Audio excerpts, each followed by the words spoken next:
اعوذ باللہ من الشیطان الرجیم۔ اعوذ بمعنی التجا یعنی پناہ چاہتا ہوں، یا بمعنی استجیر یعنی امان چاہتا ہوں، یا بمعنی استغیث یعنی فریاد چاہتا ہوں۔ باللہ یہ لفظ اللہ تعالیٰ کا ذاتی نام ہے۔ اہل حق کا مذہب ہے کہ یہ لفظ اللہ کسی کلمہ سے مشتق نہیں، کیونکہ اس کی کنہ میں ادراک عاجز ہے۔ علامہ تفتازانی تفسیر کشاف میں تحریر فرماتے ہیں کہ جس طرح اس کی ذات و صفات میں وہم و ادراک حیران ہے، اسی طرح اس کے لفظ اللہ میں بھی جو اس پر دلالت کرتا ہے ادراک حیران ہے کہ نامعلوم وہ اسم ہے یا صفت، مشتق ہے یا غیر مشتق، علم ہے یا غیر علم، واللہ علم۔ حضرت مولانا روم قدس را فرماتے ہیں اس کی ذات تصورات کے گوشوں میں نہیں آ سکتی، یہی وجہ ہے کہ اس کی مثل کا تصور بھی نہیں کیا جا سکتا۔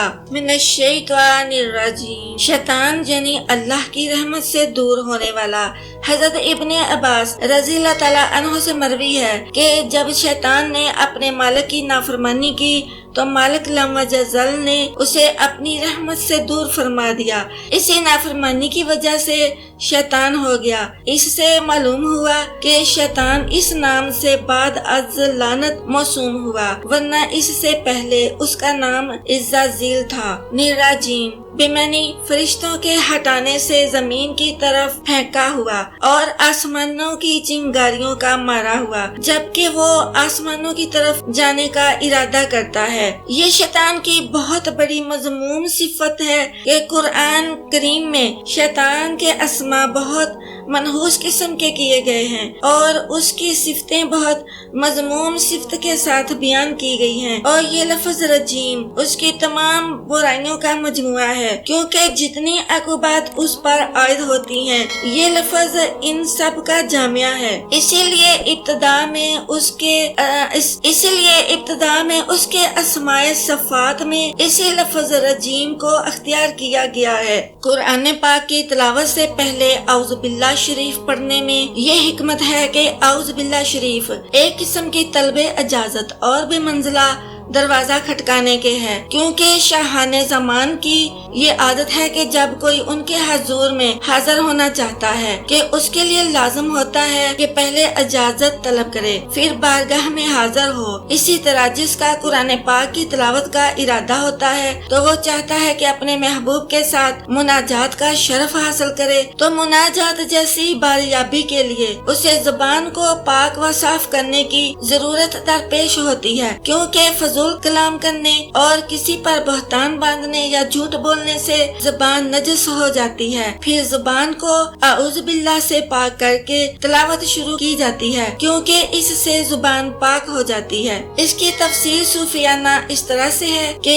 اہل معرفت فرماتے ہیں کہ یہ کلمہ طالبین تقرب کا وسیلہ اور خائفین کی مضبوط رسی اور مجربین کی مسرت گاہ اور حالقین کا مرجع اور محبین کی فرصت ہے، یعنی خالق کائنات کے فرمان جو کہ سورہ نحل میں ہے، فَإِذَا قَرَأْتَ الْقُرْآنَ فَاسْتَعِذْ بِاللَّهِ، کہ جب تم قرآن پڑھو تو اللہ کی پناہ مانگو کی تعمیل ہے۔ تمام اہل اسلام کا اتفاق ہے کہ اعوذ باللہ شریف قرآن پاک کی تلاوت سے پہلے پڑھی جاتی ہے۔ اِذَا قَرَأْتَ الْقُرْآنَ کا معنی ہے کہ جب تم تلاوت کا ارادہ کرو تو پھر اعوذ باللہ پڑھو۔ اعوذ باللہ شریف کے الفاظ اعوذ باللہ من الشیطان الرجیم ہیں۔ شان نزول، سب سے پہلے جو چیز حضرت جبرائیل علیہ السلام حضور اکرم صلی اللہ علیہ وآلہ وسلم کے حضور لے کر آئے وہ یہی تعوذ اور بسم اللہ شریف اور آیت اقرا بسم ربی کا ہے۔ حدیث شریف میں ہے کہ مجھے جبرائیل علیہ السلام نے قلم اور لوح محفوظ سے اسی طرح نقل کر کے سنایا ہے۔ تعوذ پڑھنے والے کا قول اعوذ باللہ ایک قسم کی خبر ہے جو دراصل وہ اللہ تعالیٰ سے اس کے فضل کا سوال کر رہا ہے، گویا کہہ رہا ہے اعذنی یا رب، اے میرے رب مجھے پناہ دے دے۔ اور تفسیر کبیر میں ہے اللہ تعالیٰ اور اس کے بندے کے مابین ایک وعدہ ہے جس کو اللہ تعالیٰ نے وَأَوْفُوا بِعَہْدِی، یعنی تم میرا وعدہ پورا کرو میں تمہارا وعدہ پورا کروں گا، میں بیان فرمایا ہے کہ گویا بندہ کہتا ہے کہ اے میرے اللہ، میں باوجود نقص بشریت کے